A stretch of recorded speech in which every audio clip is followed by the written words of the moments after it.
Alright, so let's do a walk around of this bike. So I'll show you some of the things.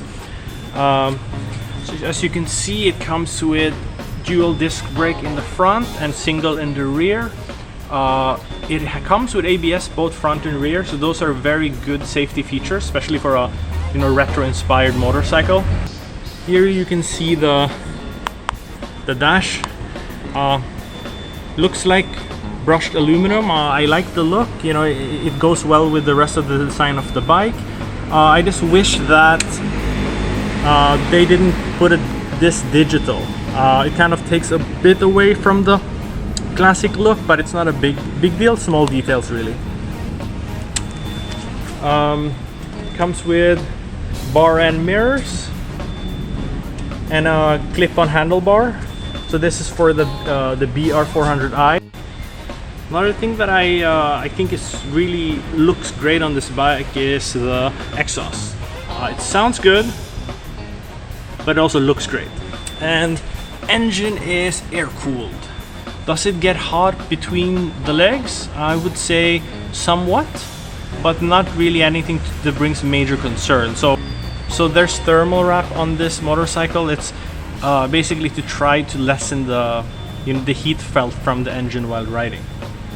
So something to note as well, if you're a short rider, your legs will be a bit lower, so it will feel hotter. If you have longer legs, your legs will be more attached to the tank here, so it will feel less hot. In terms of the tires and rims, it comes with 17-inch rims. I believe the front is 100 by 70 and the rear is 130 by 70. So it comes with dual sport tires. You can see it in the tire thread. Dual sports tires obviously supposed to work well both on paved road and off-road. Being that this is a CafeRacer, I'll be looking into changing these tires into street tires, so they'll feel more sticky and handle better. I also will be considering getting larger tires, meaning wider at least, maybe a bit taller. We'll see if I'll have to change the rims, but I'm looking just to change the tires really. As you can see, it's really retro inspired. If you look at the dash, there's no gear indicator. You can only see neutral. You can see that here. And if there's one thing I would point out, that I would prefer, is that not having this digital part, because it kind of takes away a bit from the classic retro experience. So it would be good if it was all the way consistent of being classic. It's not a biggie, just a small thing. All right, so let's take it out for a spin.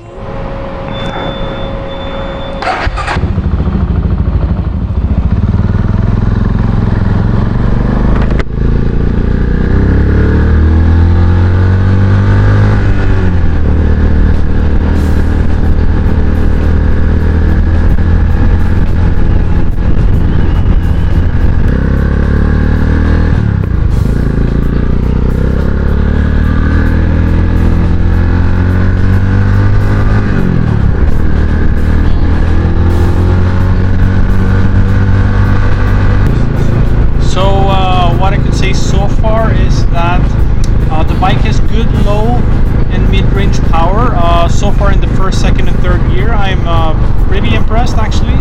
I don't feel much vibration so far, but let's see when we do in the higher revs later.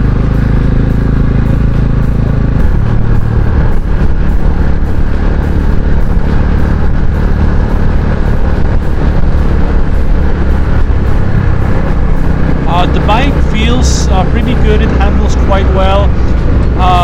It's not as light and nimble as more modern build type of bikes, but I don't really think it's supposed to be. It's kind of the charm of having a retro-inspired motorcycle. Tires feel okay, no issues so far. I still think that having some maybe street tires would be better when riding on paved roads, but it goes down to personal preference. If there are other Bristol owners watching this, I would love to get your input on what you think about your BR 400i. And for everyone else watching,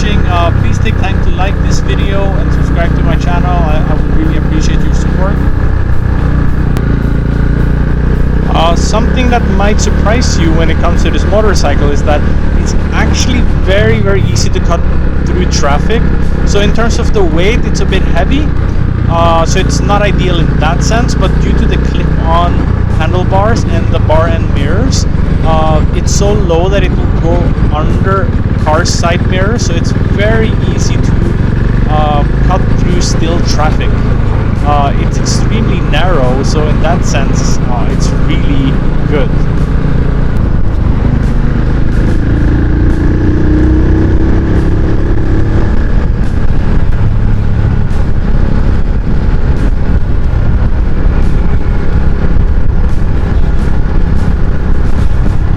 As mentioned earlier, it has good acceleration and power in the low to mid rev range. First, second, third gear, the power delivery feels good, and I'm actually quite impressed when it comes to that. When you shift from third to fourth, there seems to be a somewhat power drop. I'm not sure the reason for this, but it doesn't feel as smooth and powerful as shifting between first to second and second to third. In terms of riding position, the BR400i is a CafeRacer, so the position is quite aggressive with the rider lean forward. This might not be ideal for longer rides, but it does look awesome. You may opt though to get the classic 400i instead if you prefer a more upright and relaxed riding position. Me personally, I fell in love with the CafeRacer one, so that's the reason why I went for the BR400i. In terms of vibration, I'm somewhat surprised that it generally has low vibration across the bike. However, once you push into higher rev range, then you start feeling the vibration coming on. So basically from low to mid rev range, there's minimal vibration, but on higher rev range, yeah, you can really start feeling it.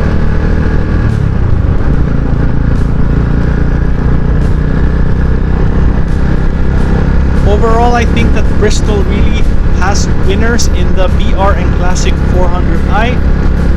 You get a retro design motorcycle which really feels retro but still has some modern features such as fuel injected engine and ABS in the front and rear.